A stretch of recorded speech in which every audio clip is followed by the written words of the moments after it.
Hello. So today we gonna discuss few more topics और थोड़ा anatomy की बात हो रही है तो जल्दी जल्दी जो भी इंपॉर्टेंट पॉइंट्स हैं हम उसके रिगार्डिंग ही डिस्कशन करेंगे, ज़्यादा डेप्थ वाला नहीं करेंगे। So our first topic today is lens, crystalline lens. तो सबसे पहले बात आती है क्रिस्टलाइन लेंस के स्ट्रक्चर की। तो it's a transparent biconvex and with crystalline structure, ठीक है। ये रहेगा। अगर हम डायमीटर की बात करें तो हमारा जो डायमीटर होता है लेंस का वो 9 to 10 mm रहता है। थिकनेस की बात करें तो थिकनेस में हमारा जब बर्थ के टाइम पे और एक अडल्ट बर्थ के टाइम पे हमारा 3.5 mm होता है, जो कि अडल्ट तक जाते जाते 5 mm का थिकनेस हो जाता है, ठीक है। और उसके बाद हमारा वेट आता है।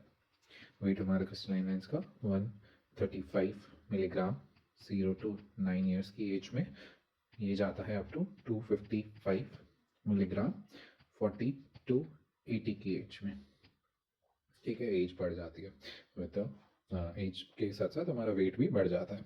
सो अगर हम कर्वेचर की बात करें तो हमारा जो इंटीरियर सरफेस है वो लेस कॉन्वेक्स होता है, पोस्टीरियर हमारा ज़्यादा कॉन्वेक्स होता है। ये इंटीरियर है, ये पोस्टीरियर है।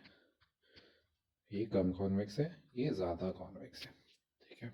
रिफ्रैक्टिव इंडेक्स की बात करें तो 1.39 is the refractive index. And accommodation की बात करें हमारी, सो अकोमोडेशन इज़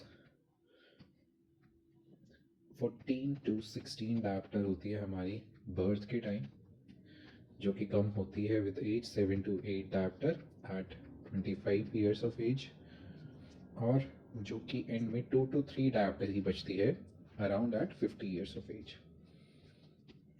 उसके अलावा पावर की बात करें तो इस क्रिस्टलाइन लेंस का जो पावर होता है वो अराउंड अराउंड 16 to 20 डायप्टर्स की एक रेंज रहती है। सो एवरेज अगर हम देखें तो 18 डायप्टर्स, ओके। चलो आगे देखते हैं। तो आगे हम स्ट्रक्चर की बात करेंगे। स्ट्रक्चर में हम देखेंगे तो स्ट्रक्चर में जो सबसे पहला आता है हमारा लेंस कैप्सूल आता है, ठीक है। एक थिन ट्रांसपेरेंट और एक हाइलीन मेम्ब्रेन होता है, ट्रांसपेरेंट होता है, थिन होता है और हाइलीन मेम्ब्रेन होता है, सराउंडेड होता है। इसमें दो सरफेस है, एक हमारा इंटीरियर सरफेस है और एक हमारा पोस्टीरियर सरफेस है। सो जो हमारी थिकनेस है होती है लेंस की थिकनेस, थिकेस्ट जो होता है वो हमारा प्री इक्वेटर पार्ट पे होता है।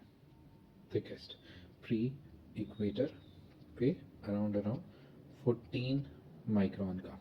और अगर हम थिनेस्ट की बात करें सो वो हमारा होता है posterior polar, posterior polar around around 3 micron का।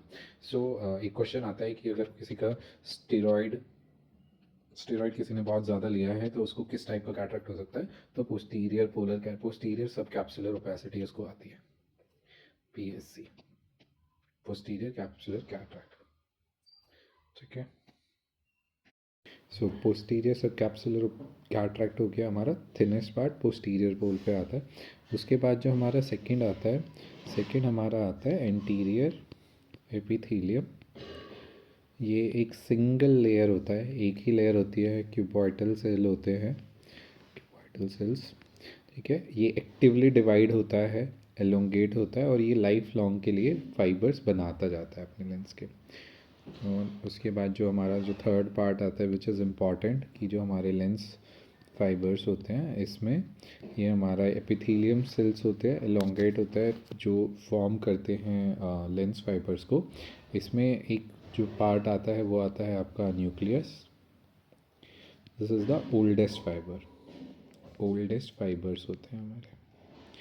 इसमें आपके जो स्टेजेस है, एक एम्ब्रियोनिक है,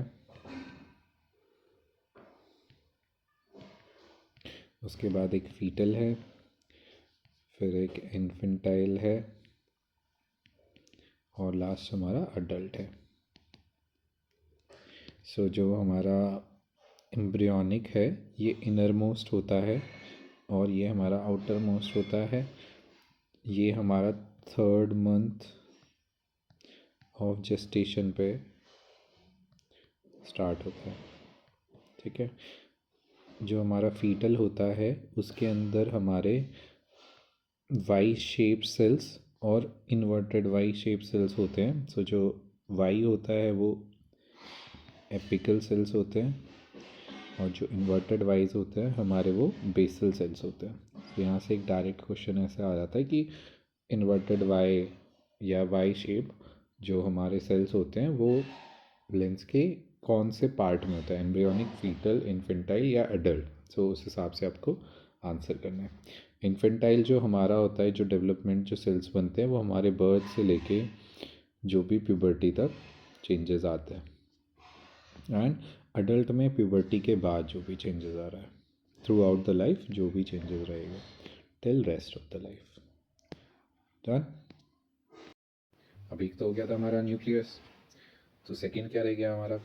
सेकंड हमारा रह गया कॉर्टेक्स। कॉर्टेक्स में क्या होता है? हमारे यंगेस्ट, ये हमारा ओल्डेस्ट था, सो यंगेस्ट भी कोई होगा, ये हमारे यंगेस्ट फाइबर्स होते हैं, लेंस फाइबर्स। ठीक है, इतना इंपॉर्टेंट है लेंस में। सो इतना अगर आप क्वेश्चन करोगे तो इसमें भी 2-3 क्वेश्चन बनते हैं, वो आपके कवर अप हो जाएंगे इससे।